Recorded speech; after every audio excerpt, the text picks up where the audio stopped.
பாருங்க தெளிவா இருக்க, நீ யாரையுமே திசை திருப்ப முடியாது. இன்னைக்கு இவ்வளவு பெண்கள் என்னை சுத்தி இருக்கீங்க.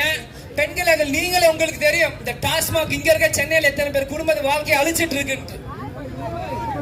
இன்னைக்கு கிராமப்புறங்களை கள்ளச்சாரி அழிக்கிற மாதிரி மெட்ரோபாலிட்டன் சிட்டில டாஸ்மாக் இன்னைக்கு எத்தனை குடும்பத்தை அழிச்சிட்டு இருக்குன்னு உங்களுக்கு தெரியும். அந்த ஆண்களை கேட்ட என்ன சொல்றாங்க? உடம்பு வலி, மனசு சோகம், அதான்ப்பா 2 பாட்டில் விட்டுட்டேன் அப்படின்றாங்க. அப்ப உடம்பு வலி மனசு சோகம்னா அரசாங்கம் என்ன பாட்டில் விற்க கூடாது, அந்த மக்களுக்கு வாழ்வாதாரத்துக்கு வேலை வாய்ப்பு உண்டாக்கி கொடுக்கணும். அதுதான் ஒரு நல்ல அரசாங்கமோட வேலை. பாட்டில் விலையை குறைக்கிறது, கள்ளச்சாரை விற்கிறது, ஏன்னா உடம்பு வலிக்குது குடிக்கட்டும்னு சொல்றதுக்கு இல்ல. அவங்களுக்கு வேலை வாய்ப்பு நீங்க கொடுத்தீங்கன்னா இவங்க எது குடிக்க போறாங்க? காலையில இருந்து சாயங்காலம் வேலையை பார்த்தா சாயங்காலம் மேல குடும்பத்தோட சந்தோஷமா இருந்து நேரத்தோட படுத்து நேரத்தோட சாப்பிட்டு நேரத்தோட வேலைக்கு போயிட்டு வருவாங்க. அந்த வேலை வாய்ப்பு இல்லாம என்ன பண்றதுன்னு தெரியாம தான் போதைக்கு அடிமையாயிட்டு இருக்காங்க இன்னைக்கு ஒவ்வொருத்தரும். இதெல்லாம் மாற்ற சொல்ல முடியும் மக்கள், நீங்க சொல்லுங்க. இது ஏதோ நாங்க திமுக ஆட்சி குறை சொல்றோம் எங்க நோக்கம் இல்ல. மக்களோட வலி வேதனையை தான் இன்னைக்கு தேமுதிக தமிழ்நாடு முழுவதும் ஆர்ப்பாட்டத்தில் சொல்லிட்டு இருக்கோம்.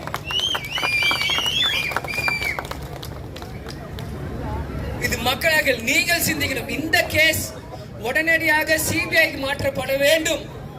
இருந்தால்தான் இது உண்மையான நிலையை நம்ம கண்டுபிடிக்க முடியும். இன்னைக்கு 10 லட்சம் ரூபாய் நீங்க இறந்தவங்களுக்கு கொடுக்குறீங்க.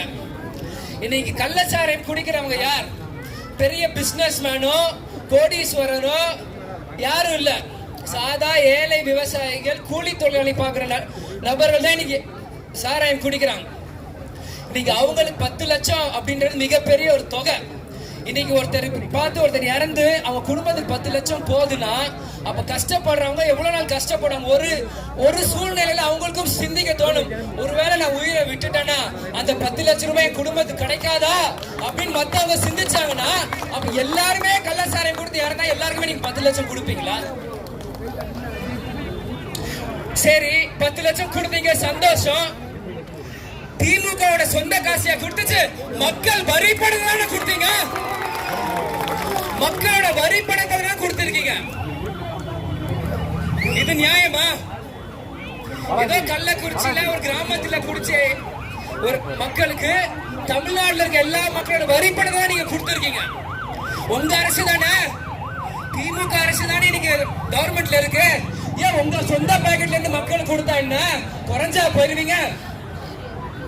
இன்னைக்கு கலைஞர் ஐயால இருந்து ஸ்டாலின் அண்ணால இருந்து உதயநிதி ஸ்டாலின் இருந்து அவங்க பையன் வரைக்கும் நீங்க எல்லாருமே வாழ்க வாழ்கன்னு பேசுறீங்களே. உங்க எல்லார் பேர்லயும் நிதி நிதின்னு இருக்குல்லையே, ஏன் அந்த கொஞ்சம் நிதியை நீங்க கொடுத்தாலும்